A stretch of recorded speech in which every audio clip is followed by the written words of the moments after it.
सभी साथियों को प्रणाम गुरु नमस्कार। जी।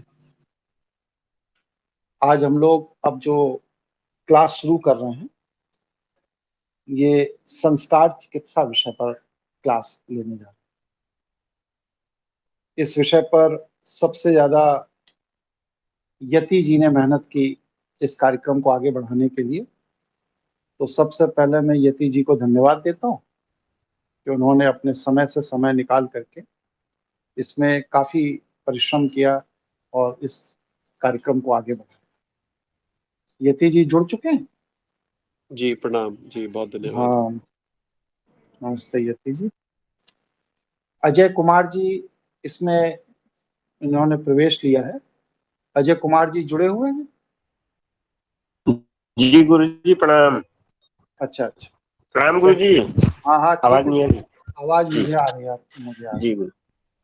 ठीक है। अविनाश जी, अविनाश जी जुड़ गए हैं?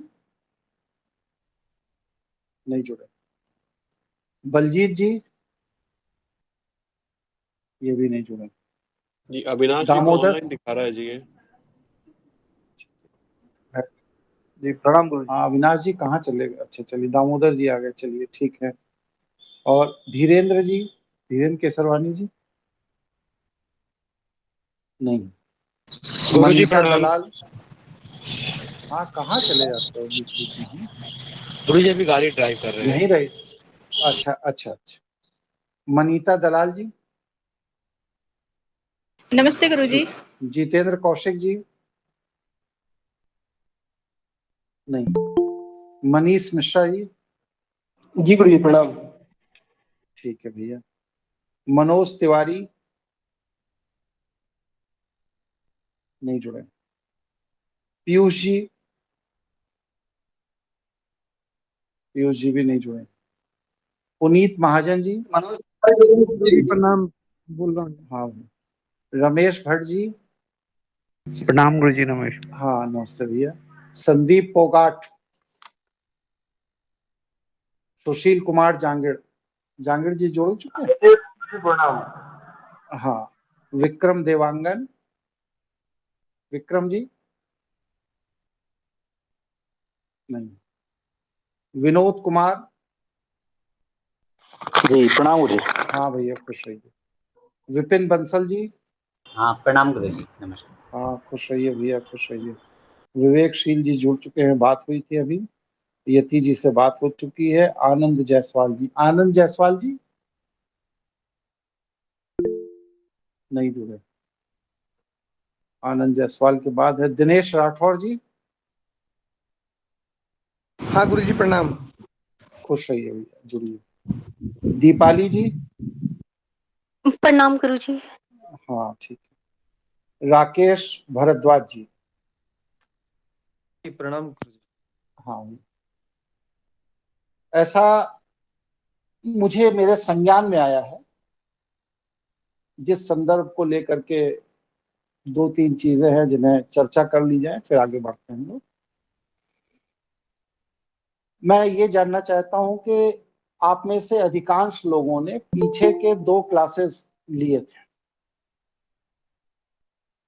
तंत्र का भी लिया था और कुछ लोगों ने तो ब्रह्मास्मि क्रिया योग का भी लिया था और कुछ लोगों ने पीछे के क्लासेस और लिए थे। मैं उन साथियों से वार्ता करना चाहता हूं जो ये समझते हैं कि उन्हें ब्रह्मास्मि क्रिया योग या विश्व सत्ता आदि का क्लास लेने के बाद उनकी विचारधारा, उनकी दृष्टि, उनके सोचने समझने के तरीके और उनकी कार्यशैली में किसी तरह का कोई परिवर्तन नहीं हुआ, उन्हें कोई लाभ नहीं। ऐसे कौन सा?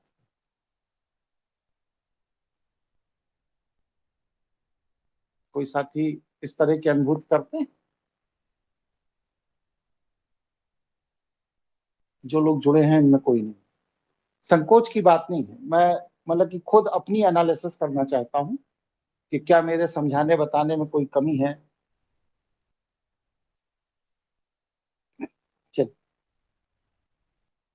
और आप लोगों को क्या लगता है कि इतना समय एनर्जी आप लोगों ने लगाई हमारे साथ, इतने क्लासेस अटेंड किए, लगभग 30-40 क्लास अटेंड की है, उससे कुछ लाभ की स्थिति आप लोगों की बन रही है, कुछ मना स्थिति में परिवर्तन आ रहा है, कुछ अपने दैनिक दिनचर्या सोचने समझने में, पारिवारिक जीवन में, कुछ अपने ऑफिस के कार्यशैली में, इन चीजों में कुछ फर्क दिखाई दे रहा है, ऐसा आप लोग महसूस करते हैं? जी गुरु जी जी। यतिन बोल रहा हूँ। जी गुरुजी बिल्कुल। हाँ, अ, यति जी बताइए। जी जी, फर्क बिल्कुल है। एकदम स्पष्ट तरह से फर्क दिख रहा है, सोचने समझने में भी, और अपनी एक चेतना के स्तर पे भी फर्क है जी ब्रह्मास्मि करने से। शायद कहीं पर जैसे आपने शुरुआत की सत्र की, कहीं पे जैसे मेरी खुद की जो अपेक्षाएं मुझसे थी, वो कहीं मैं पूरी तरह नहीं पूरा कर पा रहा हूँ। मेरी अपेक्षाएं अपने आप से बहुत, शायद बहुत ज़्यादा थी ब्रह्मास्मि को और तंत्र को लेकर के। तो उसमें कहीं ना कहीं या तो मेरा प्रयास नहीं हो पा रहा है, या मेरे संस्कार बीच में आ रहे हैं, या पता नहीं क्या कारण है। तो वो थोड़ी सी एक अपेक्षा है, मिसमैच हो रही है जी मेरे स्तर पे। बाकी आपकी तरफ से जो ज्ञान है, जो आपने डायरेक्शन दी है, उससे तो बहुत सफलता मिलने की आशा है जी। मैं जिस तरीके से क्रमबद्ध तरीके से आप लोगों को चीजों को एनालिसिस करके एक्सप्लेन करने की कोशिश करता हूं, उसमें कोई भ्रम की स्थिति तो नहीं बन रही है? इतने 2-3 क्लासों में आप लोगों ने महसूस किया होगा कि साहब इस जगह ये भ्रम की स्थिति बन गई है जिसे हम नहीं समझ पा रहे हैं, ऐसी कोई बात? गुरु जी, मैं दामोदर बोल रहा हूँ। मेरा एक बोलिए। गुरु जी, जैसे कि विश्व सत्ता की जो क्लास थी, तो हम्म। विश्व सत्ता में अभी कौन चला रहे है, कौन है, इसकी जानकारी हमें अभी तक नहीं मिली आपकी तरफ से।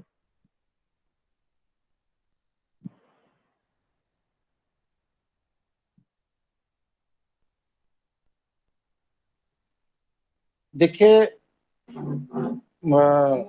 क्या नाम है आपका? दामोदर जी। और एक बात था गुरु जी, एक बताना। बताए बताए। और ब्रह्मास्मि क्रिया में तो काफी अच्छी सफलता मिली, और आपने जो दिया हुआ मार्गदर्शन पे हम चलने पे काफी सारा लाभ हुआ। मतलब पारिवारिक और आर्थिक स्थिति में भी बदलाव आई, और इवन सोच विचार में जहाँ नकारात्मकता की वो सोचने की मतलब क्रम थी, वो भी मतलब अभी है नहीं वैसे कुछ एकदम। और मन में समाधान है, मतलब जो भी है उसमें हम सुखी हैं, मतलब आनंदित है। ऐसा कभी लगा नहीं कि कुछ है नहीं हमारे पास या कुछ है नहीं, ऐसा कभी मतलब पहले लगता था। तो अभी ऐसा कुछ है नहीं, मन में एक समाधान है, संतुष्टि है। यही चाहिए, और क्या, संतुष्टि का भाव होना चाहिए। ठीक। देखिए, विश्व सत्ता के संदर्भ में मेरे मन में जो सिलेबस था, बीच में 10-12 क्लास के बाद लोगों ने जब वीडियो बांटने शुरू कर दिए, तो फिर मैंने अपने सिलेबस को रिवाइज किया, और उसमें बहुत सी वो चीजें जो बिना तैयारी के समाज में जाने के कारण आपको और हमको दोनों के लिए समस्या खड़ी कर सकता था, उस पोर्शन को मैंने अभी रोक दिया है। ये सत्र मैं तब लूंगा जब हम लोग व्यक्तिगत फेस टू फेस मिले, कभी भी, आज नहीं, साल भर में, 1.5 साल में, 2 साल में, जब कभी भी हम लोग बैठेंगे उस ठीक। समय लूंगा। क्योंकि ये वीडियो जो अपने लोगों के बीच से ही दूसरे लोगों तक जाने लगे थे, वो अपनी वाहवाही के चक्कर में जा रहे हों या और भी जो भी कारण हो, तो उसको देखते हुए मुझे ऐसा लगने लगा था कि शायद हम अपने को तो असुरक्षा में डालेंगे ही, साथ में आप लोगों को भी डाल सकते। इसलिए जो आपकी ये शिकायत है कि बहुत से विषयों को नहीं बताया गया, तो वो मैंने जानबूझकर सिलेबस को रिवाइज किया, और उसमें बहुत सा वह पोर्शन, लगभग 10 से 12% पोर्शन मैंने बदला, जिस वजह से अगर गलती से ये वीडियो बाहर जाते भी हैं लोगों के बीच में, आप या हम किसी समस्या में ना उलझे। ये मैंने सभी का हित देखते हुए ये निर्णय लिया। जी। ठीक है। जी। जी, इसी में ही और हम दिसंबर के आसपास देख सकते हैं एक इन पर्सन व्यक्तिगत तौर पे मिलने के लिए। एक दूसरा, जैसा आपने अभी क्रम के बारे में बात की कि जिस क्रम से आप हमें बताते हैं, कहीं ना कहीं ब्रह्मास्मि में तो हम लोग लेवल 1 लेवल 2 की साधना साथ में कर पाए थे, जिस तरह आपने हमें बताई थी।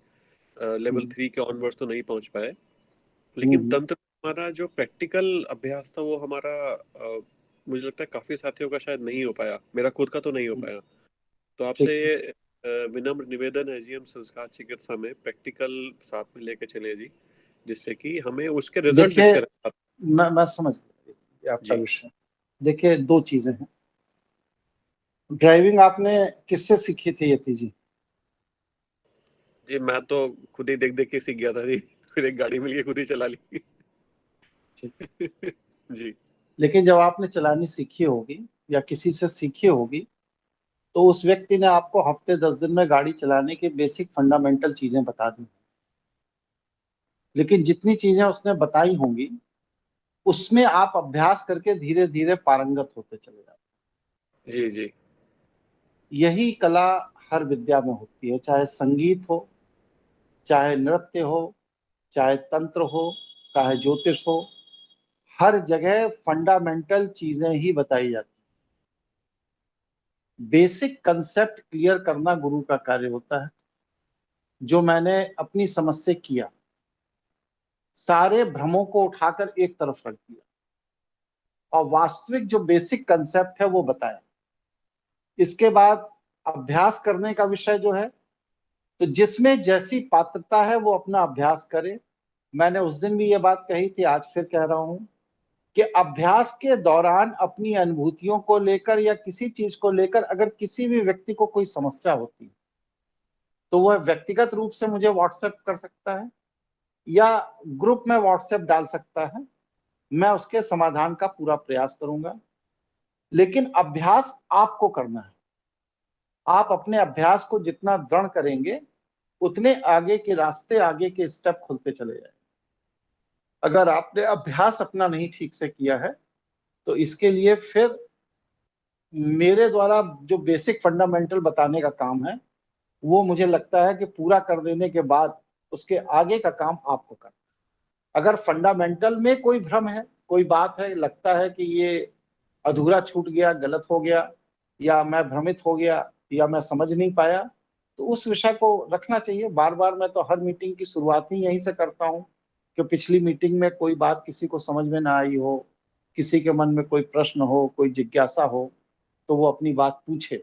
मेरी मीटिंग की शुरुआत यहीं से हो, और लगभग हर 10-12 मिनट में जब एक कंसेप्ट में क्लियर कर लेता हूं, तो मैं रुक करके जरूर पूछता हूं कि मेरी कही हुई बात में अगर कोई शंका या कोई प्रश्नोत्तर किसी के मन में उभर रहा हो, तो आप अपनी बात पूछिए। लेकिन आप जब पूछेंगे तो ही विषय आगे बढ़ेगा। अगर आप नहीं पूछेंगे, तो मैं तो ये मान के चल रहा हूं ना कि चीजें आपको क्लियर होती जा रही। ठीक है ये चीज? जी जी जी, धन्यवाद। हम प्रयास करेंगे जी इस बार और अच्छे से हाँ, आप लेकर। जी पूछेंगे। देखिए, ऐसा है कि हर व्यक्ति की अपनी क्षमता अलग अलग होती है।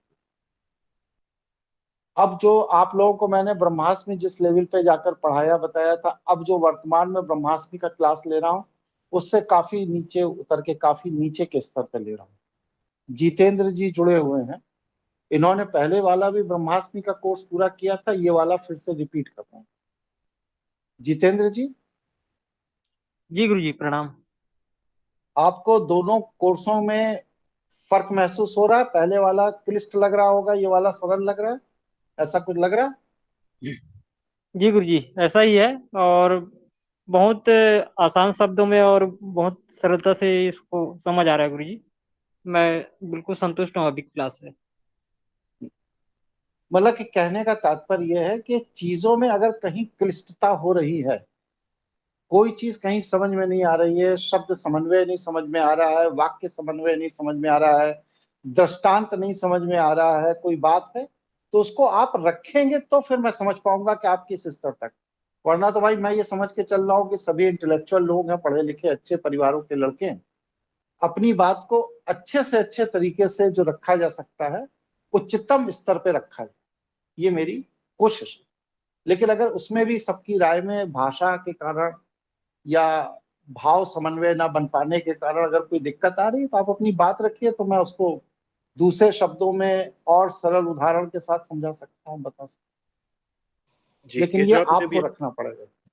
जो आपने बताइए। एग्जाम्पल दिया ब्रह्मास्मि के दोनों कोर्सेज, पहला वाला और अभी वाला, इसमें समझाने के स्तर पे फर्क है या साधना के स्तर पे भी फर्क है जी? जो आपने साधना हमें ये बताई थी। जवाब नहीं, ये जवाब जितेंद्र, अभी साधना तो मैंने शुरू कराई ही नहीं। जितेंद्र जी जी। बताइए, यति जी को जवाब दीजिए। गुरुजी, जहां तक मैं समझा हूँ गुरुजी, मुझे संवाद का उतना अनुभव नहीं है, लेकिन मैं अपनी टूटी फूटी भाषा में ये बता सकता हूँ गुरुजी कि पहले जो क्लास में किया गुरुजी, उसमें तो फर्स्ट मेरा पहला क्लास था ये अध्यात्म के विषय में, तो मैं काफी जो शब्द थे वो मुझे समझ में नहीं आते थे और हर चीज नहीं थी। तो अभी 2-4 और जो अलग अलग कोर्स किए हैं और अभी जो नया ब्रह्मास्मि कर रहा हूँ गुरुजी, तो इसमें शब्दों की सरलता है और अ, जी मैं उतना एक्सप्लेन नहीं कर पा रहा हूँ जी, लेकिन बहुत सरल भाव से मैं इसको समझ रहा हूँ। जी धन्यवाद जितेंद्र भाई। ये यति जी, इसमें अभी अभ्यास मैंने शुरू नहीं कराया, अभ्यास अगले क्लास से शुरू कराएंगे। अभी तक 10-11 क्लास हुए हैं, उसमें बेसिक फंडामेंटल को समझाया है, लेकिन अब की बार एकदम उस स्तर पे जाके समझा रहा हूँ जैसे समझिए 7th 8th 9th के बच्चों को बताया जाए, जी धन्यवाद। उस स्तर पे जाके समझा रहा हूँ।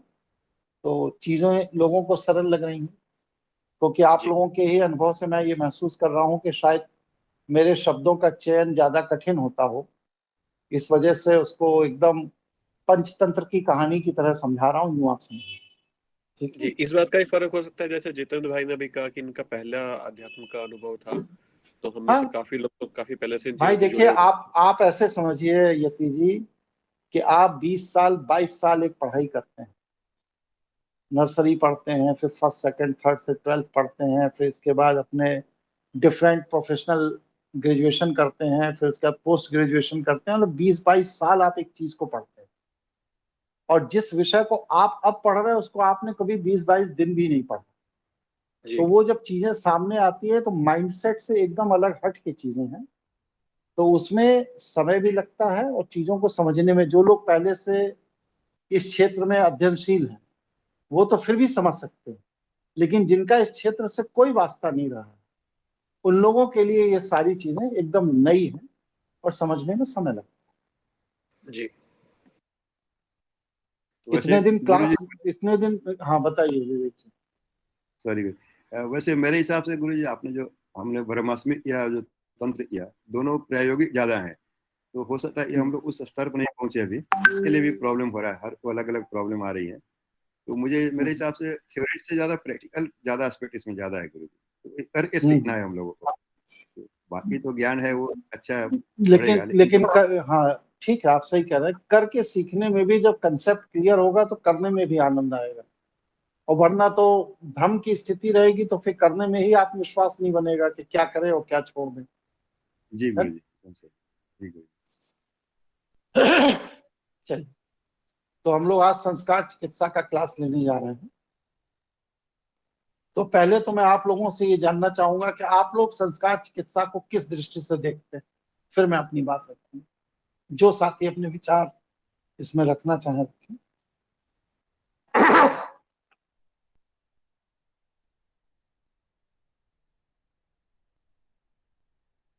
जी यतिन बोल रहा हूँ, मैं वेट कर रहा था कि कोई और बोले।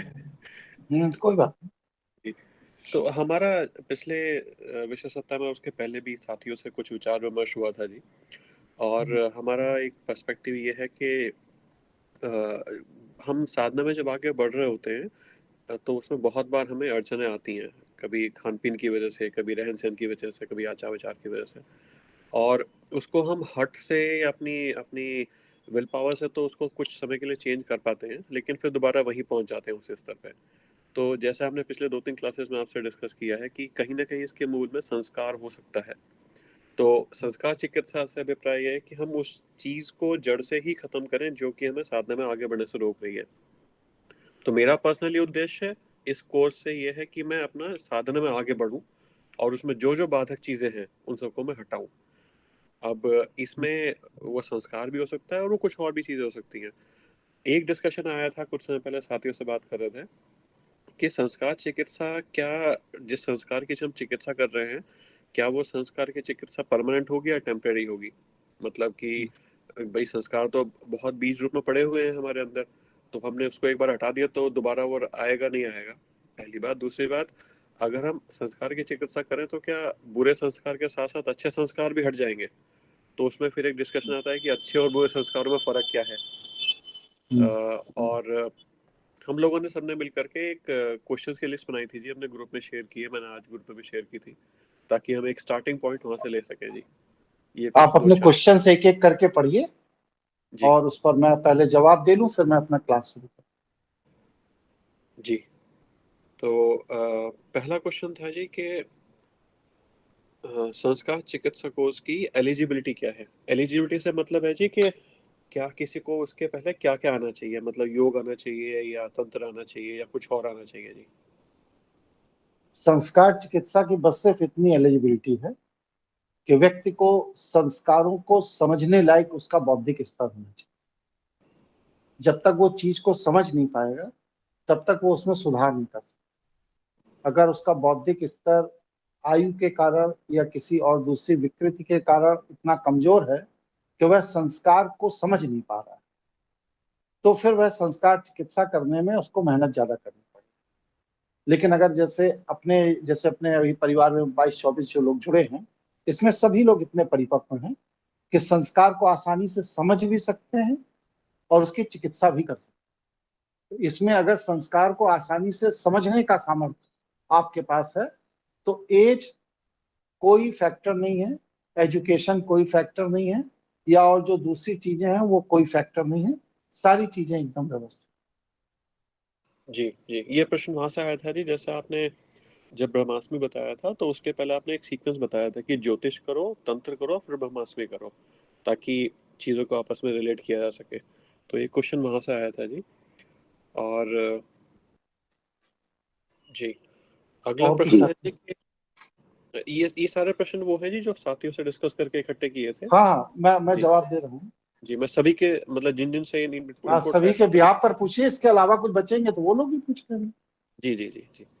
तो अगला प्रश्न है जी कि क्या संस्कार चिकित्सा के लिए भी गुरु मंत्र आवश्यक है?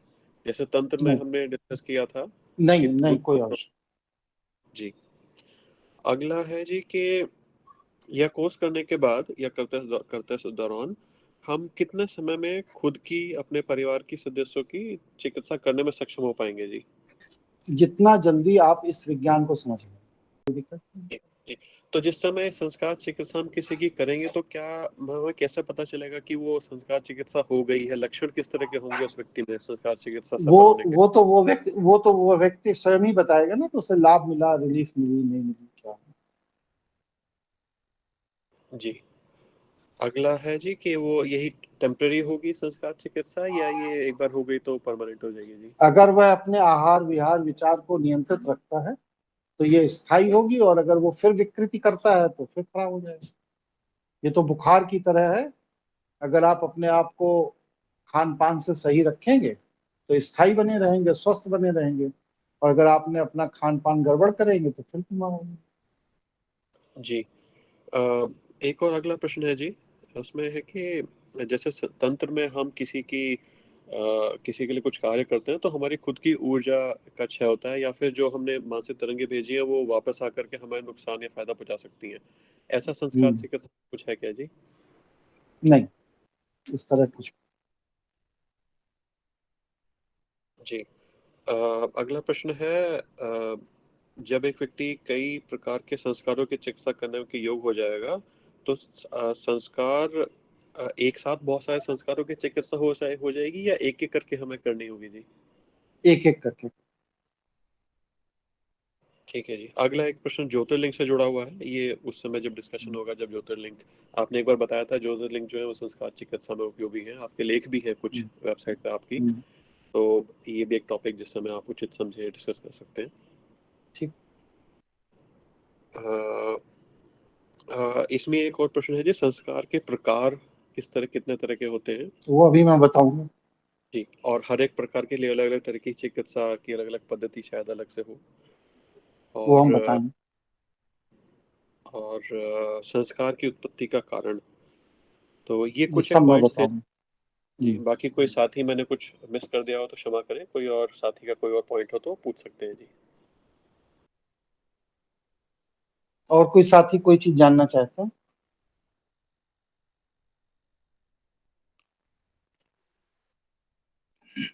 नहीं। तो मैं अपना विषय रखूं? जी गुरु जी। जी जी गुरु।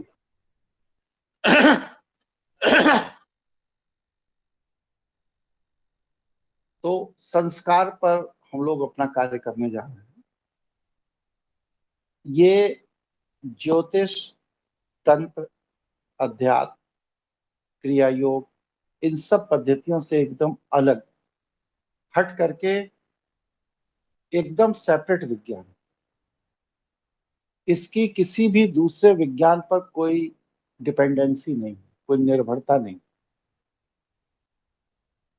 संस्कार की उत्पत्ति, जैसा यति जी ने पूछा हमसे, कैसे होती है, कब होती है, कहां से होती है, तो संस्कार की उत्पत्ति हमारे कारण शरीर के धारण करने के साथ ही हो जाती है।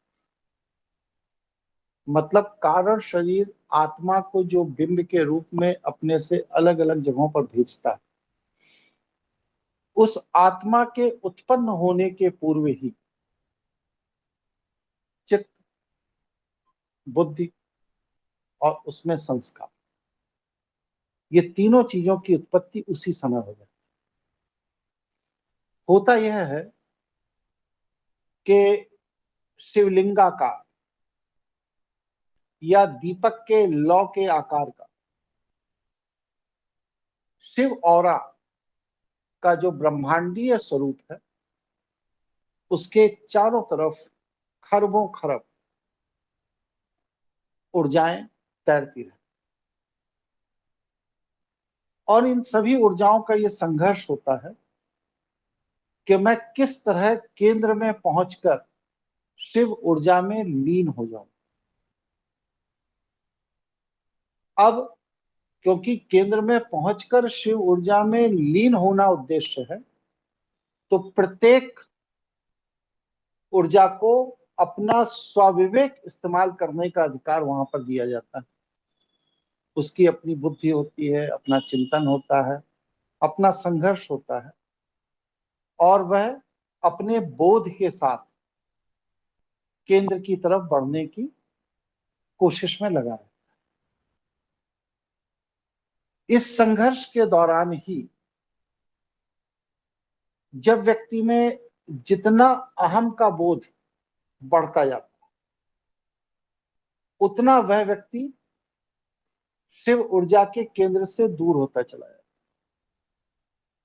और जितने अपने अहम को वह नष्ट करता चला जाता है, उतना ही वह शिव ऊर्जा के केंद्र की तरफ बढ़ता चला जाता है। एक सीमा है, उस सीमा के बाहर आ जाने पर उस जीव का अहम, उस ऊर्जा का अहम आकार लेने लगता है, और जब अहम आकार लेने लगता है तो इसी को शास्त्रीय भाषा में अहंकार कहा गया। और जब अहम आकार लेता है तो वह आकार का जो प्रारंभिक स्वरूप है वो कारण शरीर, वह कारण शरीर धारण करते ही शिव ऊर्जा के बाहर ब्रह्मांड की यात्रा पर निकल जाता है। फिर ब्रह्मांड की यात्रा पर निकलने पर उसका जो अहम है, जिसने आकार ले लिया, वो अपने आकार को छोटे छोटे छोटे छोटे खंडों में विभाजित, ये जो छोटे छोटे खंडों में वह विभाजित करता है, यही संस्कार। एक एक खंड अहंकार का विभाजित, एक एक खंड कारण शरीर के एक बिंब अर्थात एक आत्मा के साथ निहित हो जाता, और इस तरह वह आत्मा 84 लाख योनियों में 84 लाख तरह के शरीर को अपने अपने संस्कारों के अनुरूप शरीर धारण करने का सामर्थ्य प्राप्त कर ले। पृथ्वी ही नहीं, विश्व में जहां कहीं भी, ब्रह्मांड में जहां कहीं भी इस अनंत सागर में जहां कहीं भी जीव के किसी भी रूप में होने की संभावना है, कारण शरीर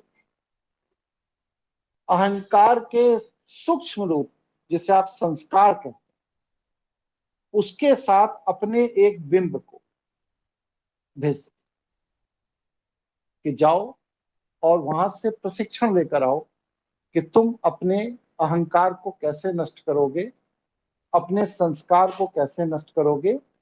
और जब तक वह अपने अहंकार, अपने संस्कार को नष्ट करके बिंब निर्मल नहीं हो जाता, तब तक वह बार बार शरीर धारण करता रहता है।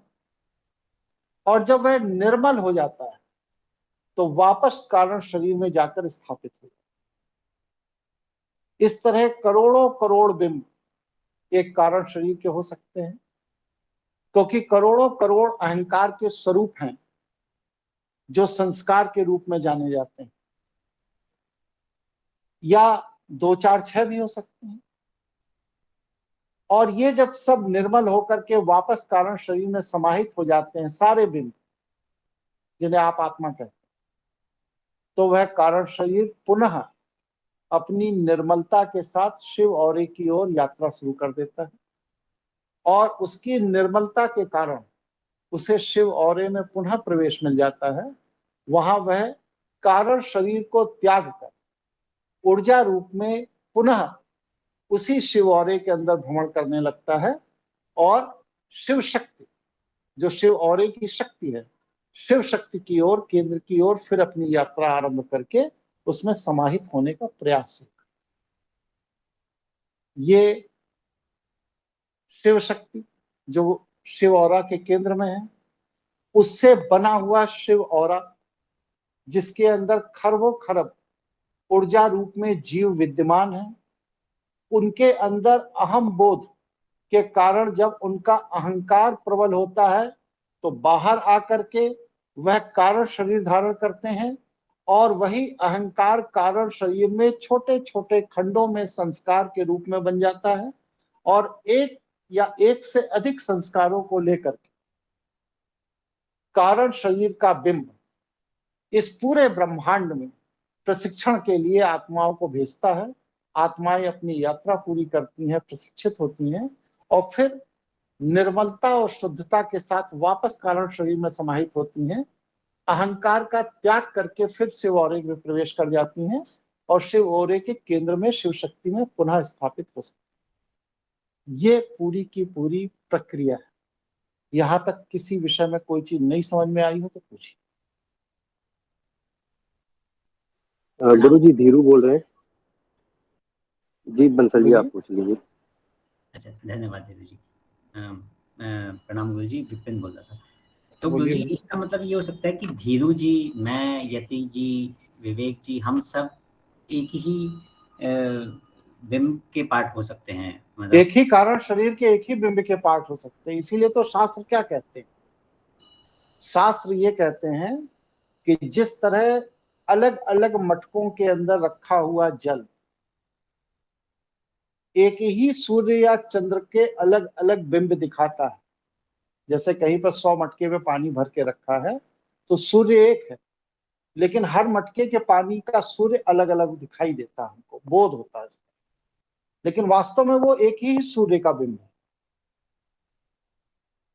इसी तरह हम जितने जीव इस पृथ्वी पर हैं, चाहे मनुष्य योनि में हो, पशु योनि में हो, पक्षी योनि में हो, पेड़ पौधे वनस्पति की योनि में हो, या पंचतत्व योनि में हो, अग्नि योनि में हो, जल योनि में हो, पृथ्वी योनि में हो, तो ये सारे के सारों का स्रोत जो है वो एक ही है। एक ही जगह से सबका उद्गम हुआ है, और सबको एक ही जगह वापस जाकर समाहित होना है। इसीलिए श्रीमद् भगवद गीता में भगवान श्री कृष्ण ने कहा है कि इस रहस्य को जो व्यक्ति समझ लेता है उसके लिए ब्राह्मण और चांडाल का भेद खत्म हो जाता है, कुत्ता और हाथी का भेद खत्म हो जाता है, राजा और रंक का भेद खत्म हो जाता है, अपराधी और योगी का भेद खत्म हो जाता है। तो ये रहस्य ही समझ लेना उपनिषद का प्रथम आधार। ठीक है बंसल जी? जी गुरु जी, धन्यवाद। और जी, कोई साथी? तो एक कारण के मल्टीपल, एक कारण शरीर के मल्टीपल आत्मा बिंब रूप में हो गए, तो वो जो सब ये मान के चले कि एक कारण शरीर था कोई एक्स, उसके 6 मान के चलते कि 6 बिंब रूप में आत्मा हो गई, तो क्या वो 6 बिंब रूप में आत्मा जो है वो आपस में जुड़ाव कर सकती हैं, उनको करती पता हैं, चल सकता करती हैं। देखिए जी कभी कभी आप स्वयं महसूस करते होंगे कि कोई कारण नहीं है, लेकिन अनावश्यक मन बड़ा पसंद है। जी उसकी वजह क्या है कि आपका बिंब स्वरूप जहां पर है वो वहां आनंद की अनुभूति कर रहा है, उसका एक अंश आपको मिल रहा है। जैसे कि बेटा कहीं परदेश में है और वो सुख में है, तो उस बच्चा तो अपनी जगह सुख में रहता ही है, लेकिन उस बच्चे के सुख में होने की अनुभूति उसकी मां को भी होती है। इसी तरह कोई बच्चा किसी कष्ट में है, तो वो बच्चा तो कष्ट में है ही, बीमार है, एक्सीडेंट हो गया, कोई बात हो गई, लेकिन उसकी अनुभूति का एक अंश मां को भी पता चलता है, पिता को भी पता चलता है। इसी तरह हमारे जितने भी बिंब हैं, इन सभी बिंबों के सुख और दुख दोनों का अंश हमें महसूस होता है अगर हम संवेदनशील हैं।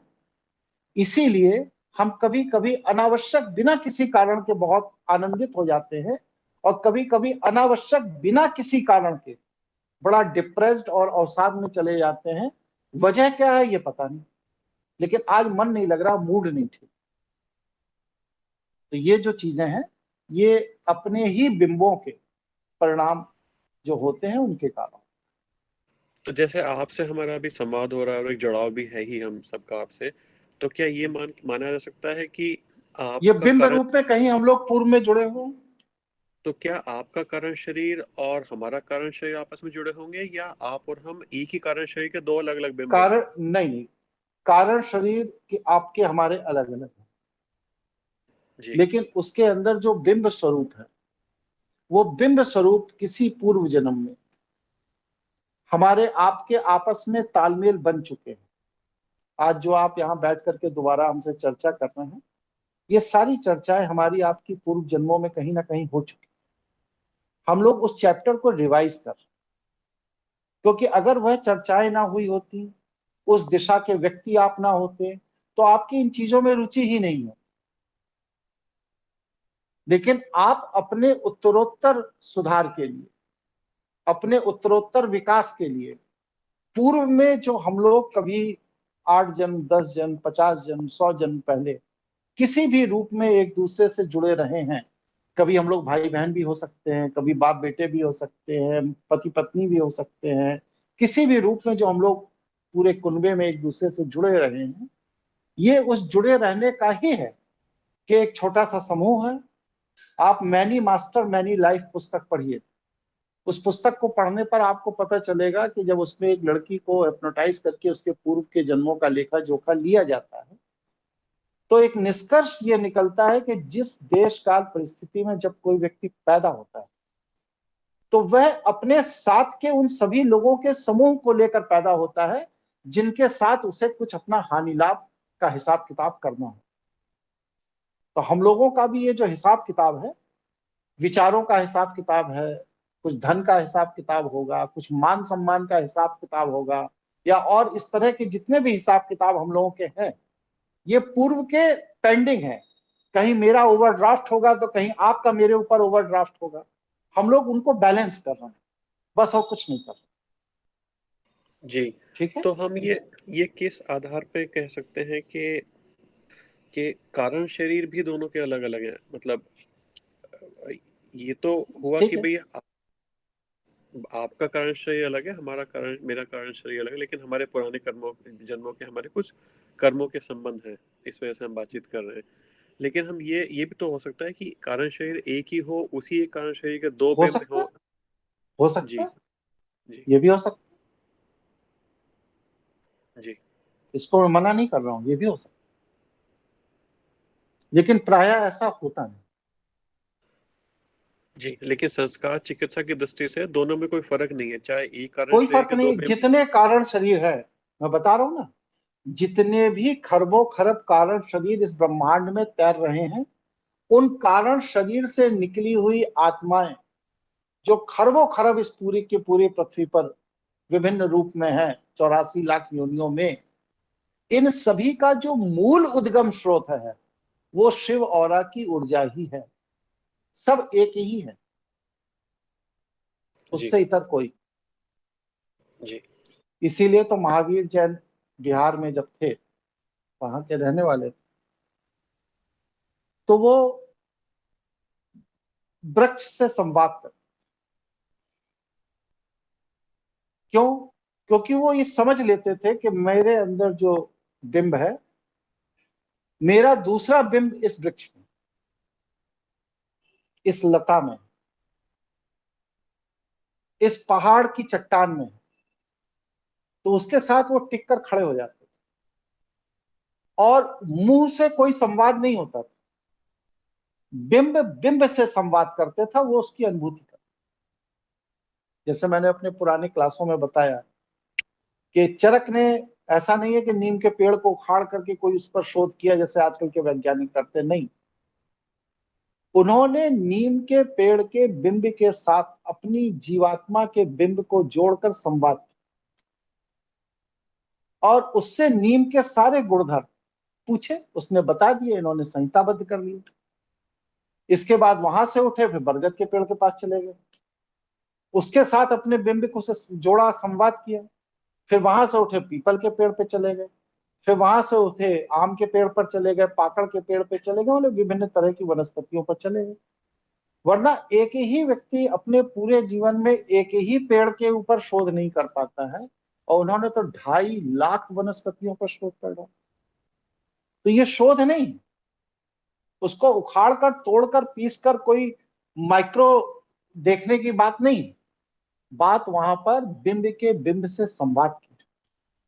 पांडव में नकुल और सहदेव, ये तो दो भाई थे, इनका सबसे कम जिक्र आता है, लेकिन सबसे ज्यादा योग्य यही दोनों थे। इसमें से एक भाई पशु पक्षियों के साथ संवाद कर लेता था और दूसरा भाई वनस्पतियों के साथ संवाद कर लेता था। ये इनके गुण थे। इसी तरह हम और आप भी अगर अपनी संवेदनाओं को धीरे धीरे धीरे धीरे विकसित करें, तो हमारे अंदर भी वो सामर्थ्य हो सकता है, आपके अंदर भी हो सकता है। आप देखिए, कुत्ता है, आप पालते हैं, धीरे धीरे धीरे धीरे कुत्ता के साथ जब आपका संवेदनात्मक संबंध हो जाता है, तो कुत्ता आपके हर भाव को समझता है और आप भी उस कुत्ते के हर भाव को समझने लगते हैं। तो ये कैसे? निरंतर संवेदनाओं के अभ्यास। लोग तोता पाल लेते हैं, बाज पाल लेते हैं, चिड़िया पाल लेते हैं। मेरे एक मित्र है फतेहपुर में, उन्होंने तो सांप पाल रखे हैं, 250-300 सांप पाल रखे हैं उनके पूरे घर में। तो जहां देखे, कहीं वो सोफे पर सांप बैठा है, तो कहीं वो टीवी के पास सांप बैठा है, तो पलंग के नीचे बैठा है। तो मतलब जब उनके यहाँ जाइए तो पहले 2 घंटे पहले सूचना देनी पड़ती कि मैं आ रहा हूँ, तो वो सारे सांपों को इकट्ठा करते हैं, तब आप उनके घर में घुस सकते हैं। और सबके साथ उनका संवाद है, किसी का कोई जहर नहीं निकाला, किसी का कोई दांत नहीं तोड़ा, कुछ नहीं किया। और जब वो, मैं देखता हूँ, आंखों देखी बात है कि जैसे चाय आए लेकर आते हैं, तो एक सांप आकर के उनके एक हाथ में लपट जाएगा, दूसरा आएगा उनके गर्दन में लपट जाएगा, तीसरा उनके गोदी में आके कुंडली मार के बैठ जाएगा। वो बैठे रहते हैं। उन्होंने अपने संवाद उनके साथ करके उनको इतना अपने साथ जोड़ लिया है, आत्मीयता इतनी बना ली है कि अब उनके और सांप के बीच में कोई दूरी नहीं रहे। सांप उनके हर भाव को समझ रहा है, वो सांप के हर भाव को समझ रहा जी। है। ये जितने भी शरीर हैं यति जी, ये सारे शरीर योनियों के प्रतीकात्मक हैं। मूल शरीर एक ही है, 84 लाख योनियों के ये प्रतीकात्मक शरीर है। कोई स्त्री है, कोई पुरुष है, कोई गाय है, कोई बछड़ा है, कोई बछड़ी है, कोई तोता है, कोई मुर्गा है, कोई मुर्गी है। ये सब प्रतीकात्मक शरीर हैं विभिन्न योनियों के। लेकिन इनका मूल अगर जाएंगे तो बस सिर्फ एक ही शरीर है, वो है कारण शरीर, जो अपने विभिन्न बिंब के रूप में विभिन्न स्वरूपों में विभिन्न जगहों पर मौजूद है। जी अब जैसे मैंने बताया कि ये आपके चरक, तो चरक का अपना यह शरीर है मनुष्य योनि में, लेकिन उनके जो अपने बिंब रहे होंगे वो सैकड़ों वनस्पतियों के अंदर विद्यमान होंगे, तभी तो उनका उनके साथ संवाद हो जाता। जी इस तरह से ये हो। गुरु जी इसमें दो प्रश्न और भी हैं कि एक ये कि मान लीजिए चरक ऋषि या हम ही लोग मान लीजिए कि चरक ऋषि को ले लेते हैं, वो वाला एग्जांपल ज़्यादा सूट करता है कि उनका वो वाला मनुष्य योनि वाला बिंब और बहुत सारे और जो बिंब हैं, तो वो सब के सब जब पूरा शोध फिनिश कर पाएंगे तभी वो काइंड ऑफ उसमें शिव औरा में जाकर के मिलेंगे। कारण शरीर में प्रवेश करेंगे, फिर कारण शरीर वापस जाएगा। अगर एक भी बिंब रुका हुआ है प्रशिक्षण में, तो उस एक बिंब के रुके होने के कारण पूरे बिंबों को प्रतीक्षा करनी।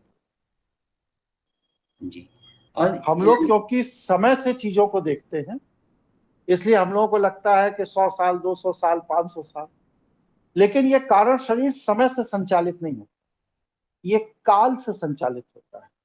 मैंने एक वक्तव्य में काल और समय का अंतर बताया जी। काल में समय की कोई गति नहीं, इसलिए बिंब को कारण शरीर में प्रवेश करने के बाद हजारों लाखों साल तक भी अगर उसमें बैठे रहना पड़े प्रतीक्षा में किसी अपने साथी बिंब के, तो वहां पर उसे कोई भी ऊब नहीं। जी सही है। और दूसरा प्रश्न ये था गुरुजी, ये जो 84 लाख योनियां हैं, इसके पीछे भी कोई विज्ञान है? मतलब क्यों 84 लाख ही, क्यों नहीं 85, या कुछ तो होना ही था, तो क्या इसलिए 84 लाख हैं या ऐसा कुछ? देखिए ऐसा है कि दर्शन के दृष्टि से अगर आप देखते हैं तो इस तरह विभिन्न योनियों की कोई संख्या कहीं नहीं दी, लेकिन वैष्णव ग्रंथकारों ने जब पुराणों की रचना की है तो उसमें 84 लाख योनियों का वर्णन है। लेकिन अभी आप अगर दर्शन की दृष्टि से देखते हैं तो इसमें कहीं भी किसी भी तरह से योनियों की कोई संख्या नहीं। जी सही, धन्यवाद। ठीक, और बताइए। जी, एक और प्रश्न है। आपने एक शब्द कहा कि प्रशिक्षण के लिए, तो उस प्रशिक्षण से क्या अभिप्राय है जी, और वो मतलब क्या करना होता है उसमें? प्रशिक्षण, देखिए अहंकार की जरूरत क्यों पड़ती?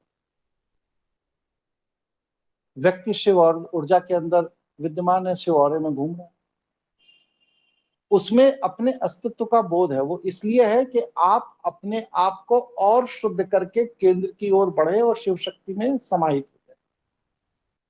इसलिए आपको ईश्वर ने विवेक दिया,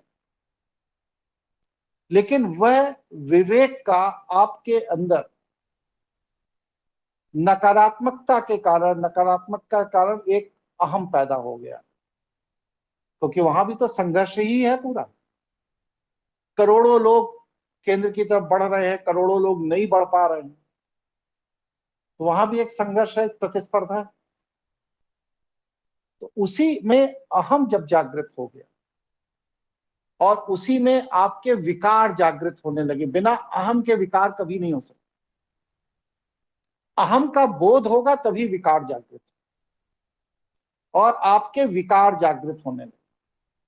आपको द्वेष होने लगा, ईर्ष्या होने लगी, घृणा होने लगी, इस तरह के आपके अंदर विकार जागृत, और वो विकार इतना सबल हो गए कि अब उन विकारों के साथ रहना उस ऊर्जा रूप में असंभव हो गया। तो वही ऊर्जा उन्हीं विकारों के सहयोग से आकार ग्रहण कर लेती, और वह जो आकार ग्रहण करके बाहर आती है वही कारण शरीर हो जाता है। और फिर जितने तरह के विकारों को ग्रहण करके वो आती है, वो सारे के सारे विकार उस कारण शरीर के अंदर खंड खंड रूप में बट जाते हैं।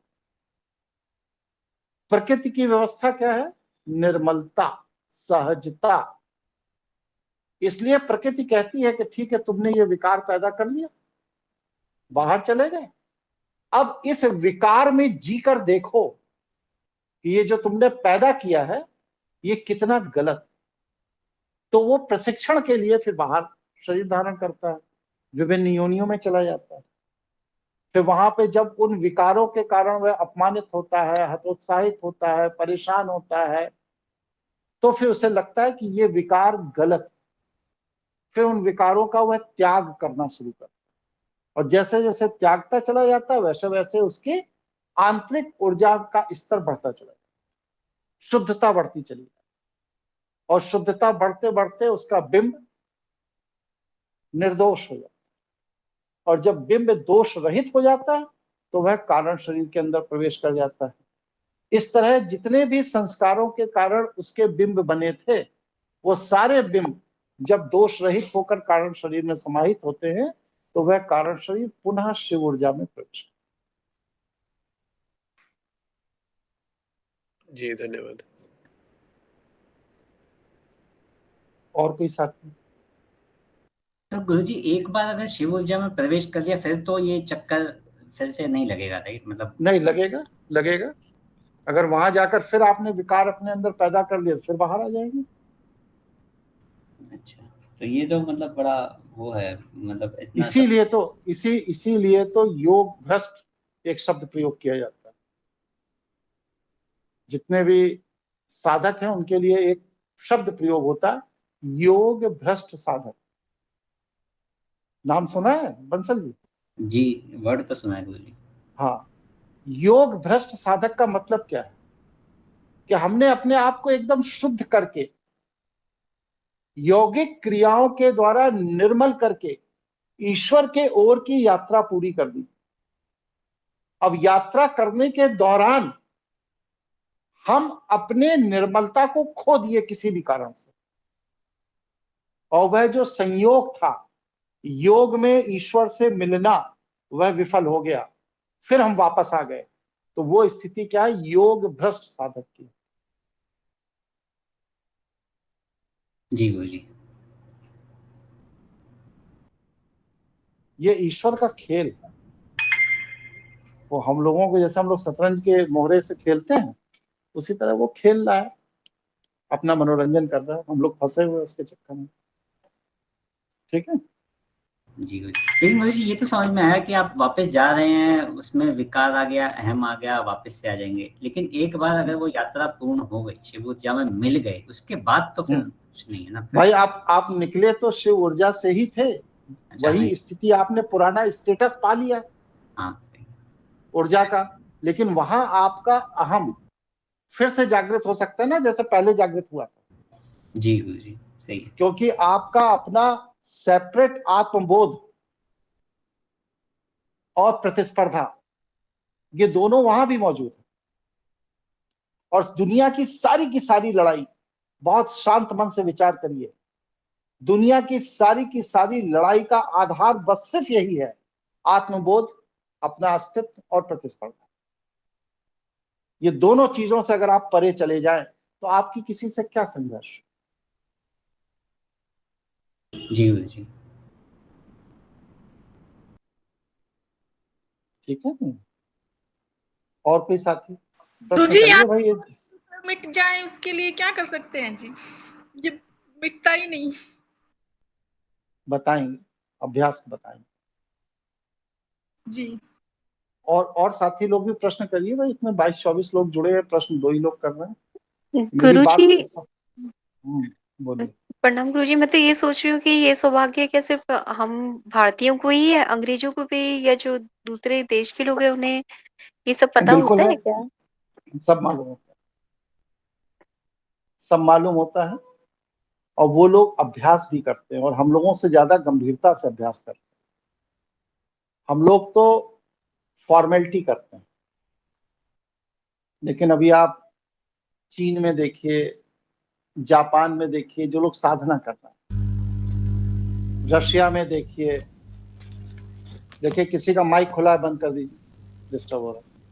रशिया में देखिए या और दूसरी जगहों पर देखिए, तो वहां पर लोगों का जो साधना का स्तर है वो हम लोगों से कई गुना बेहतर है, और उन्होंने अपनी मानसिक तरंगों से हम लोगों के मुकाबले बहुत अधिक शुद्धता भी कायम कर ली है।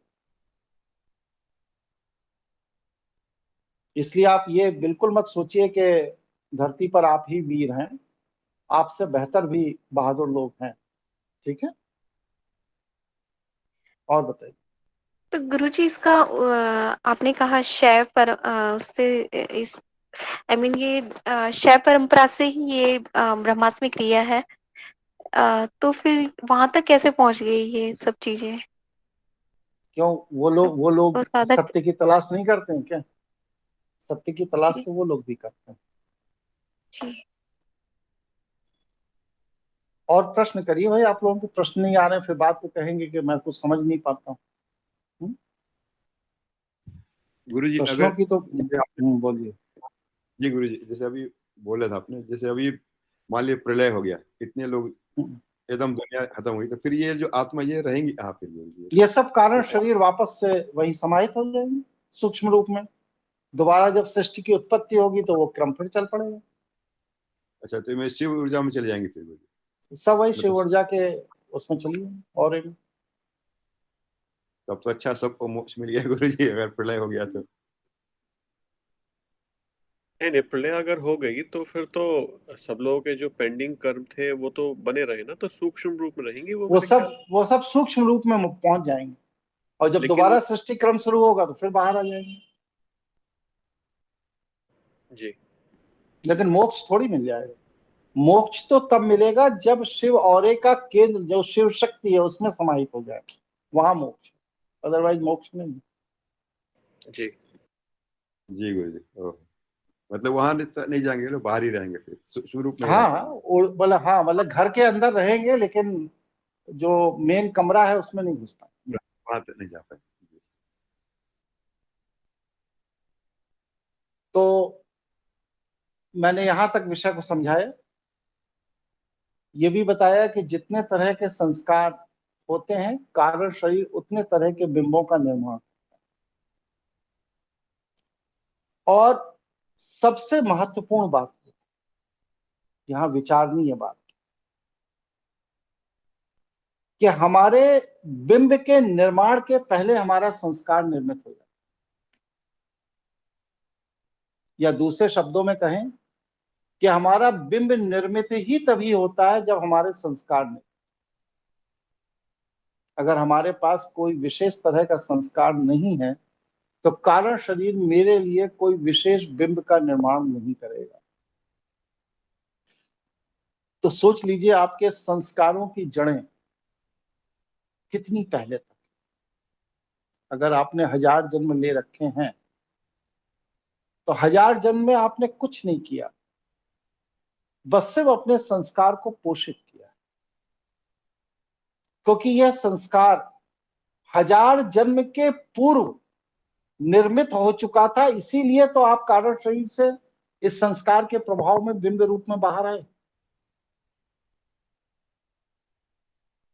तो ये संस्कार उतना उथला, उतना तत्काल का विषय नहीं है जितना आप समझ रहे हैं कि ये तुरंत पैदा हुआ रोग है और मैं इसे तुरंत ठीक कर लूंगा।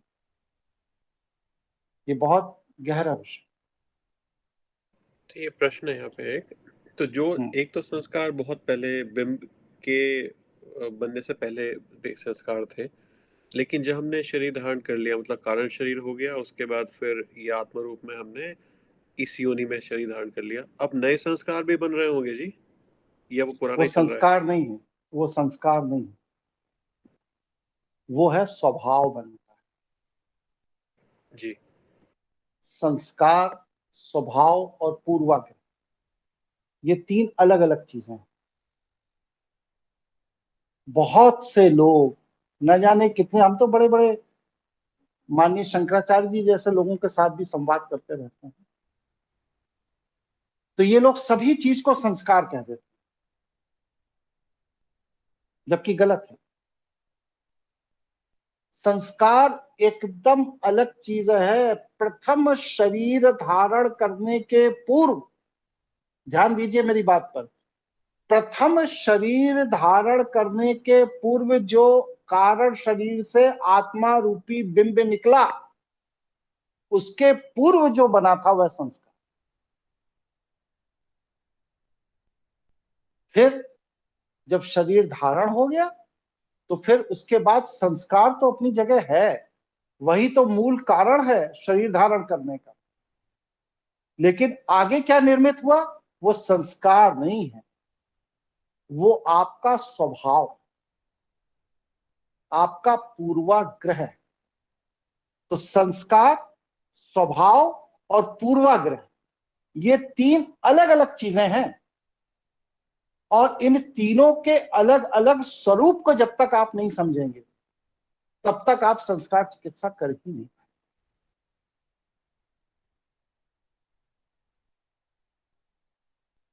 समझ गए यति जी?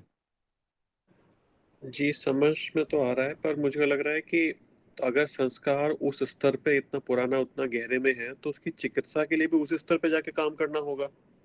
बिल्कुल करना होगा।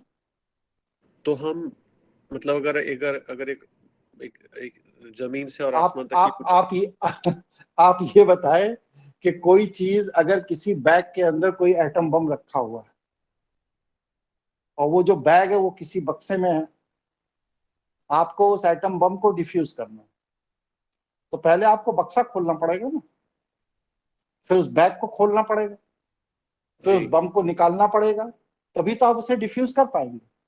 हाँ जी, मैं वही सोच रहा था कि जितनी गहराई पे संस्कार स्थित है उतनी गहराई पे जाकर पहले तो वहां तक जाना पड़ेगा। उतनी गहराई तक लोग जा ही नहीं पाते, यही मैं कहना चाहता हूँ। जी, लोग जा ही नहीं पाते हैं। लोग करते क्या हैं, या तो अपने पूर्वाग्रह को सुधारने लगते हैं या अपने स्वभाव को सुधारने लगते हैं। और पूर्वाग्रह और स्वभाव में जो सुधार कर सकते हैं उसी को वो ये मान लेते हैं कि हमने अपने संस्कार की चिकित्सा कर ली। तो इसमें दो बातें हैं जी। एक तो जैसे आपने एक एग्जांपल दिया कि बैग के अंदर जाना पड़ेगा, अंदर गहराई में, तो उस गहराई तक जाए। दूसरा, क्या दोनों में एक फीडबैक लूप भी है? फीडबैक लूप से मतलब कि जैसे कि आपने एक बार एग्जांपल दिया था कि अगर हम तेज चलना शुरू कर दें तो हमारी सांसें तेज हो जाएंगी, और अगर हम सांसों को थाम लें तो हमारा मन शांत हो जाएगा। तो मतलब एक तरह से फीडबैक लूप हो गया। क्या ऐसा भी कर सकते हैं कि इस शरीर से इस बिंब की इस स्थिति में कुछ चेंज करें, उसका असर संस्कारों पर बिल्कुल पड़ रहा? बिल्कुल होता है, बिल्कुल होता है। ये अभी मैं बताऊंगा, पूरी क्रिया आपको बताऊंगा। जी बिल्कुल होता है भाई। मनुष्य योनि में ही, बहुत ध्यान से सुन लीजिए, बस सिर्फ मनुष्य योनि में ही आपको यह अधिकार प्राप्त है कि आप अपने संस्कार की चिकित्सा कर सकते। बाकी मनुष्य योनि से इतर किसी भी योनि में, कोई भी पशु पक्षी जीव जंतु वनस्पति पंचतत्व किसी भी योनि में आप चले जाएं, वहां पर ईश्वर ने आपको संस्कार की चिकित्सा का अधिकार नहीं, बस सिर्फ मनुष्य योनि में ही। और संस्कार की जड़ें कितनी गहरी होती हैं इस पर विचार करिए। विचार कैसे करना है कि एक राजा वशिष्ठ ऋषि से युद्ध में हार गया, उसके गुरुकुल के 1000 बच्चों की हत्या कर दी। इसके बाद उसे प्रायश्चित हुआ, उसने अपना राजपाट छोड़ दिया और अपने पूर्वाग्रहों को त्याग दिया, अपने स्वभाव में परिवर्तन कर दिया और उसको ऋषि से महर्षि का दर्जा मिल गया, विश्वामित्र कहलाने लगे। और वह व्यक्ति सामान्य नहीं है, वह व्यक्ति इतना प्रबल, उसने अपने पूर्वाग्रह और स्वभाव में अंतर किया कि उसने गायत्री जैसी अधिष्ठात्री देवी को पृथ्वी पर लाकर सिद्ध कर दिया। इतना सामर्थ्य। और उस सामर्थ्य का प्रभाव क्या, कि उसने इंद्र के आसन को भी चुनौती दे दी।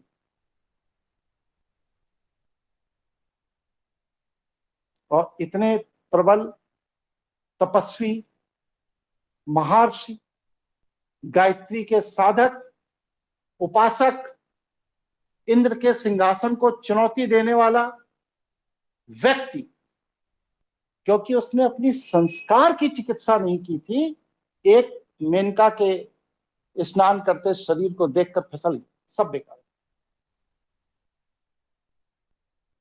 और फिर वह फिर पुनः उसी पतन में जाकर गिर गया जो उसके संस्कार उसको भोग विलास की तरफ ले जाने के लिए जन्म जन्मांतर से उसके पीछे लगे, वहीं चला गया। इससे आप समझ लीजिए कि इतने बड़े महर्षि जिसने कि अपना साम्राज्य त्याग दिया, राजपाट त्याग दिया, गायत्री को सिद्ध कर लिया, और गायत्री को सिद्ध कर लेने के बाद उसने इंद्र के सिंहासन को चुनौती दे दी, और उसके बाद एक नई सृष्टि के निर्माण की व्यवस्था शुरू कर दी, एक दूसरा स्वर्ग बनाने लगा। इतना सशक्त मानसिक शक्तियों से संपन्न व्यक्ति कहां जाकर फिसला? एक स्त्री के सौंदर्य में, क्योंकि विलास का जो संस्कार था उसके अंदर, उसने उसको नहीं मारा।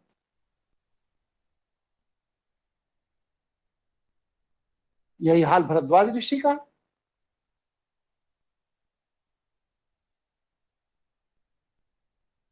अनेकों ऋषि मिलेंगे, महर्षि पराशर को देख लीजिए, वेद व्यास के पिता, ब्रह्मा को जिसने सिद्ध कर लिया, ब्रह्म शक्ति प्राप्त कर ली, काल गमन की सिद्धि प्राप्त कर ली, तीनों लोक में तीनों काल में जा सकते थे वो, और वो व्यक्ति भी जाकर कहां फंसला? एक निषाद कन्या के साथ कामुकता में।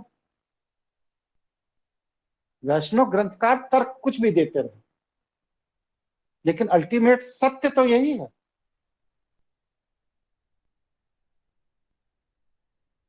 कि इतने बड़े ऋषि महर्षि होने के बाद भी पराशर अपने पूर्वाग्रह और स्वभाव को ही बदल पाए, संस्कार तक वो भी नहीं जा पाए। तो जो इतने बड़े बड़े नाम हैं, जब वो लोग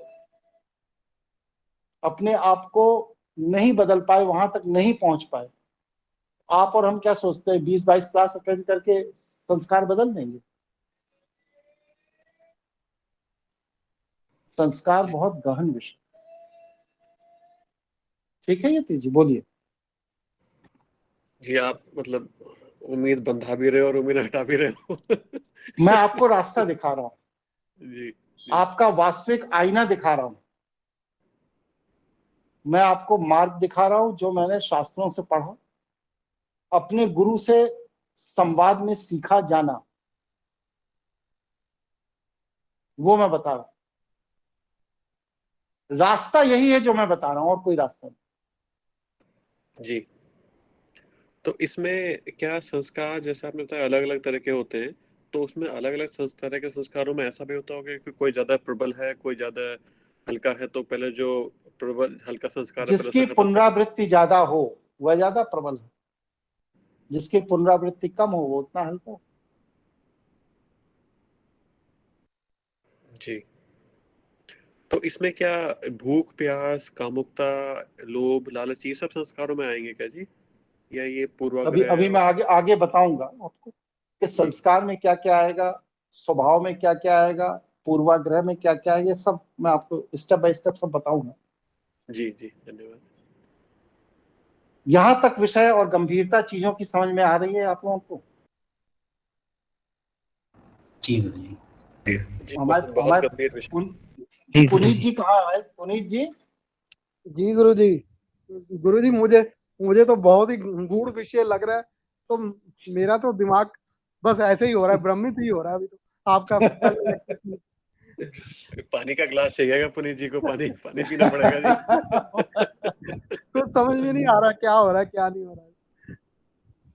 चलिए, तो अब ये बताइए कि हम लोग इसको किस तरह से अरेंज करें। सवा घंटे हो गए हैं, पहला क्लास आज मैं पूरा कर रहा हूँ। चीजों का मैंने आपको बेसिक स्वरूप बता दिया, अब इसको हम लोग क्रमबद्ध आगे बढ़ाते जाएंगे। कार्यक्रम को किस तरह से रखना है, जैसे आज संडे है तो क्या संडे संडे रखना है या सैटरडे संडे रखना है, किस तरह से रखना है आप लोग निर्धारित। जी सैटरडे संडे रख लेते हैं 2 दिन, उससे सैटरडे क्योंकि सिर्फ संडे सैटरडे संडे रखेंगे तो बहुत लंबा हो जाएगा जी। मेरी अपनी समझ ये कहती है कि अभी एक हफ्ते संडे और रखा जाए, क्योंकि आत्मचिंतन का भी समय मिलना चाहिए आपको। जी और जब आत्मचिंतन आप लोग कर ले 1-2 क्लास में, तब इसके बाद हफ्ते में 2 दिन किया जाए, ऐसा मेरा मत है। बाकी आप लोग जैसा चाहें, हमें कोई दिक्कत नहीं, हमारे पास तो सब रेडी है। क्योंकि आज का ही विषय जितना गंभीर हो गया है, इस पर आप लोग कम से कम 7-8-10 घंटे चिंतन करेंगे तो चीजों को जोड़ पाएंगे आपस में। आप सही कह रहे हैं। सही है गुरुजी। बोलिए, सही कर रहे हैं? जी गुरुजी सहमत है। सहमत है गुरुजी। तो अभी हम लोग इस कार्यक्रम को, आज पहला दिन है, दूसरा और तीसरा संडे संडे रखते हैं। फिर इसके बाद जब बेसिक रूप स्वरूप समझ में आ जाए, तब फिर इसको हम लोग हफ्ते में 2 दिन कर देते। ठीक है? तो जी प्रश्न है कि हमारे स्तर पे जिस लेवल पे हम लोग अभी हैं, जितना गूढ़ विषय, जितना गंभीर विषय है, क्या हम प्रैक्टिकली संस्कार चिकित्सा करने में सक्षम हो पाएंगे जी, जैसे इस लेवल पे हम हैं? मैंने बताया ना, मेरा काम है 15 दिन के अंदर गाड़ी चलाना सिखा देना। इसके बाद आप प्रैक्टिस करेंगे, धीरे धीरे धीरे धीरे पारंगत हो जाएंगे, हिमालय कार रैली में भी गाड़ी चला लेंगे। आप प्रैक्टिस नहीं करेंगे तो जहां तक सीखे हैं वहीं तक छूट जाएगा। प्रैक्टिस आपको करनी है। अगर कहीं कोई परेशानी, कोई अवरोध किसी को आ रहा है, तो वो हमसे व्यक्तिगत भी व्हाट्सएप से संवाद कर सकता है, और अगर सबकी राय बनेगी तो महीने में 1-1 क्लास लेते जाएंगे अगले 6-8 महीने तक, जिससे आप लोगों का मार्गदर्शन होता जाए। लेकिन बेसिक जो सिखाने वाला विषय है वो हम आपको इधर सिखा देंगे, जिससे आपको कंसेप्ट क्लियर हो, पता तो लगे कि संस्कार होता क्या है जिसकी हम चिकित्सा करने जा रहे हैं। नहीं तो पता लगे हम अपना पूर्वाग्रह सुधार के बैठ गए, अपना स्वभाव सुधार के बैठ गए और कह दिए संस्कार चिकित्सा हो गई, बस अब एकदम फिट है मामला। ठीक है जी? प्रणाम गुरुजी। संस्कार चिकित्सा में आपने तो ये बता दिया कि कौन कौन लोग फेल हुए, जो पास हुए उनमें अष्टवक्र जी और राजा जनक जी का नाम लिया जा सकता है? बिल्कुल लिया जा सकता है, और भी बहुत से लोग हैं। कर्ण है जी। कर्ण का नाम आप ले सकते हैं, दुर्योधन का नाम ले सकते हैं, कर्ण और दुर्योधन वह कैसे? रावण का नाम ले सकते हैं। जी रावण जी तो थे जी। कर्ण और बहुत है, दुर्योधन तो थोड़ा प्रकाश डालिए जी। वो कर्ण और दुर्योधन का संस्कार चिकित्सा कैसे माना जाएगा जी? आप ये बताइए कर्ण में क्या कमी थी, उसकी कमी बताइए कि ये कमी थी तो मैं उसका जवाब दे दूं। क्यों नहीं माना जाना चाहिए, उसमें क्या ऐसा अवगुण था कि उसे नहीं माना जाना चाहिए, बताइए। किसी का उसने विश्वासघात किया, किसी की धन संपत्ति हड़प ली, किसी की बहू बेटी उठा ले गया, किसी के साथ, मतलब उसमें कौन सा ऐसा विकार था जिस विकार के कारण आप उसे विलियन मान रहे? गुरुजी ज्यादातर ये दिखाया गया है कि वो अर्जुन से बहुत ज्यादा ईर्ष्या करते थे। ये तो वैष्णव कथावाचकों ने लिख मारा है, अर्जुन नहीं करते थे।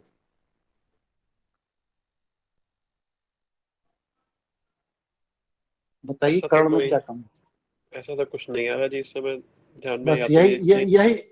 बस यही पूर्वाग्रह है यति जी जो आपको छोड़ना है जी। ठीक है, क्योंकि आपके दिमाग ने सेट कर लिया कि कर्ण विलियन था, पूर्वाग्रह। दुर्योधन विलियन था, पूर्वाग्रह।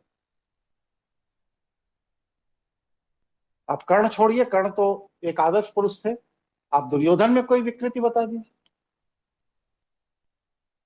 जो आप समझते हैं कि ये द्यूत की लड़ाई थी, उसमें द्रौपदी के साथ जो दुर्व्यवहार था वो था जी। भैया सीधी सी बात है यति जी कि हम आपको कहें कि आइए दारू पियेंगे, जुआ खेलेंगे, आप चले क्यों आए?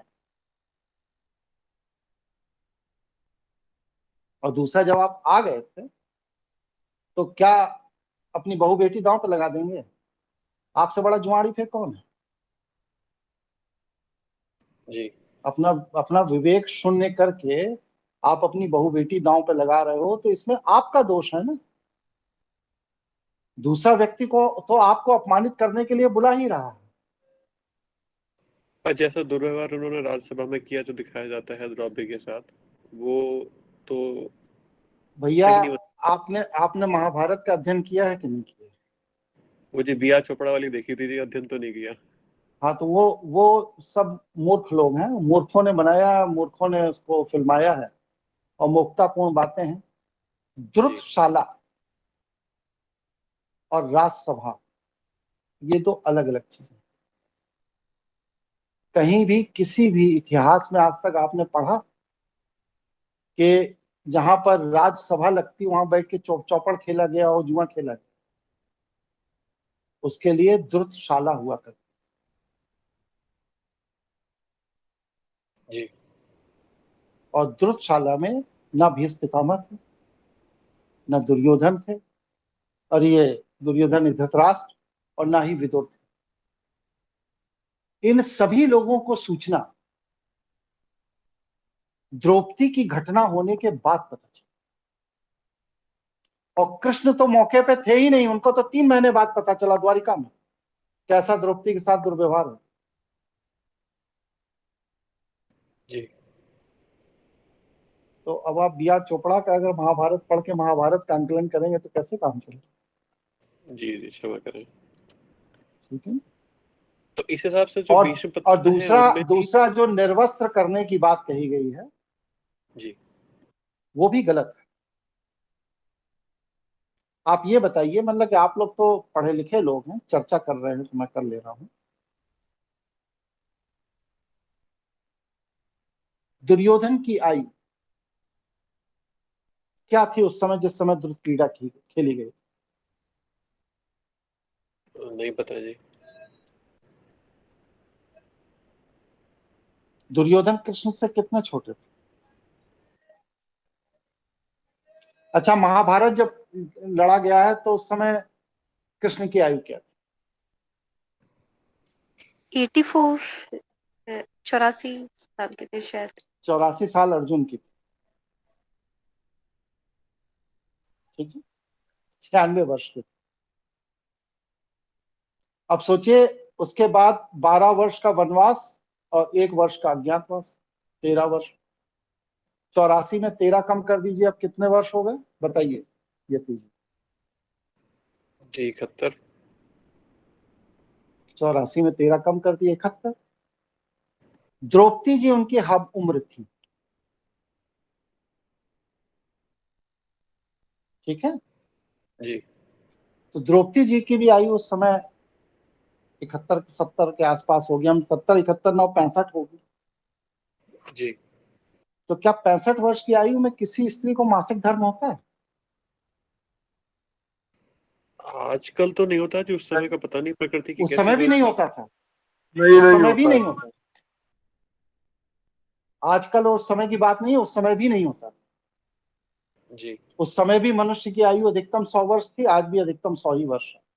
जो योगी तपस्वी होते तो वो 140 साल तक जीवित रहते, परम आयु। तो जी पहली बात तो ये एकदम गलत है कि उस समय द्रौपदी मासिक धर्म से थी, ये बात गलत है। दूसरी चीज, वहां पर जो संघर्ष था वो ये था कि द्रौपदी क्योंकि पटरानी थी, युधिष्ठिर की पत्नी थी, और बंटवारे में हस्तिनापुर मिला था, तो वहां से वो राजा के तौर पर यहां पर आए थे। तो ये पटरानी के तौर पर यहां पर आई थी, और जब युद्ध में ये अपना राजपाट हार गए, अपना मुकुट हार गए, अपना पद हार गए, तो जो इन्होंने अपनी पत्नी को दांव पे लगाया, उसके बाद वह पत्नी भी दांव में हार गई। तो जो पटरानी की पोशाक थी वो अलग थी, और जो दासी की पोशाक होती है वो अलग होती है, ड्रेस।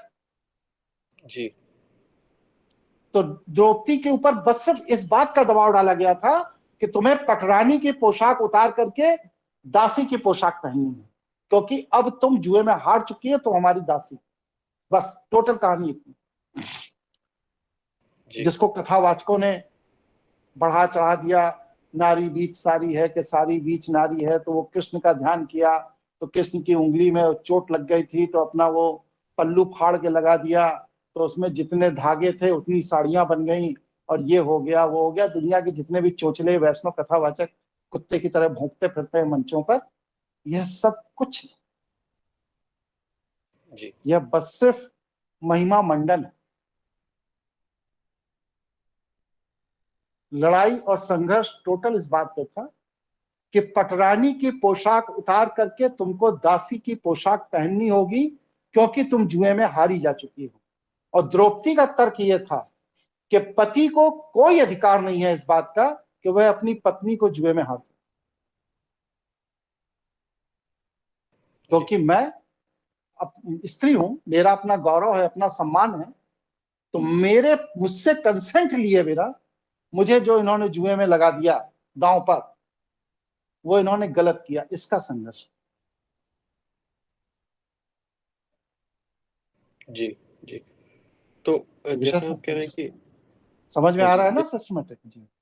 जी, जैसे आपके हम कह रहे हैं कि दुर्योधन और कर्ण संस्कार चिकित्सा कर चुके थे, तो जैसे इनका जब मृत्यु हुई तो कर्ण को भी श्राप मिला था उन मृत्यु के बाद का आपने पढ़ा है कि नहीं महाभारत?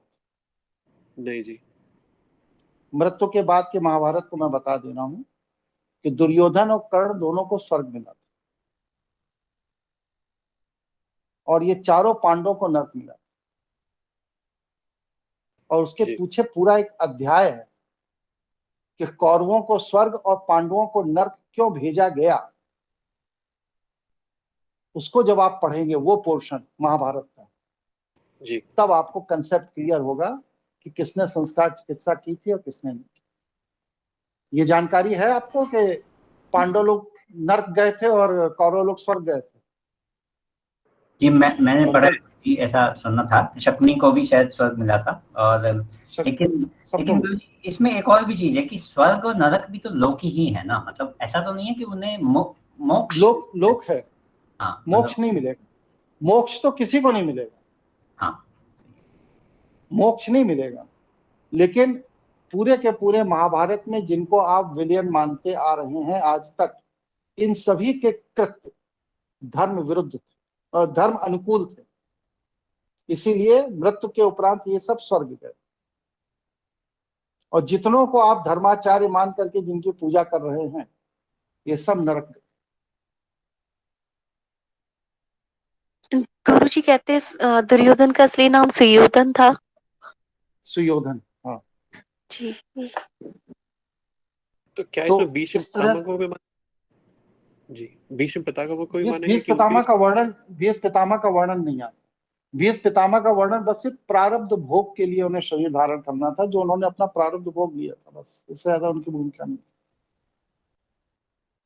तो हमें मेरे ख्याल एक तो संस्कार में थोड़ा और सोचना पड़ेगा हमें कि संस्कार से रिलेटेड वो क्वेश्चंस क्या है, और दूसरा प्रारब्ध और कर्म, और जैसे आपने पूरा अनुमान मैंने इतना होमवर्क दे दिया है कि अब आप हफ्ते भर इस पर काम करिए, और जिसके मन में जो प्रश्न आए वो व्हाट्सएप पर लिखकर भेजते रहिए, फिर अगले क्लास में उस पर चर्चा करके फिर आगे बढ़ते हैं।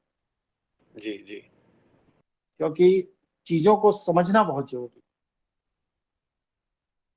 ठीक है जी।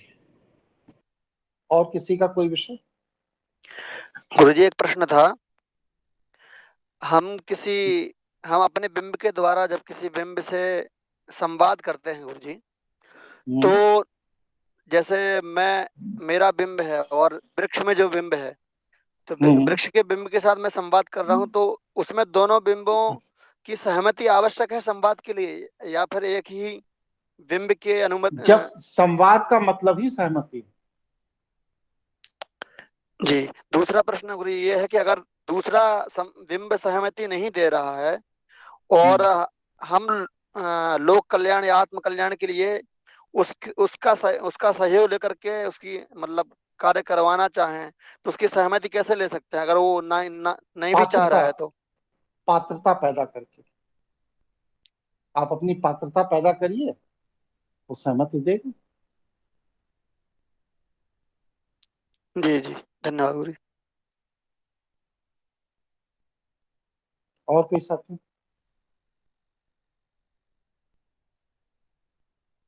चलिए, तो हम लोग अगले संडे को फिर इसके आगे की क्रम पर चलते हैं। इस बीच में आप लोग चिंतन करिए, वीडियो अभी भेज दिया जाएगा थोड़ी देर में, और इस वीडियो के बाद आप लोग अपना विचार करिए। किसी के मन में कोई प्रश्न, कोई जिज्ञासा हो तो पूछिए, फिर हम लोग अगले क्लास में उसको और क्लियर करते हुए आगे बढ़ें। सभी साथियों को नमस्कार, धन्यवाद जी। प्रणाम गुरु जी। प्रणाम गुरु जी। प्रणाम।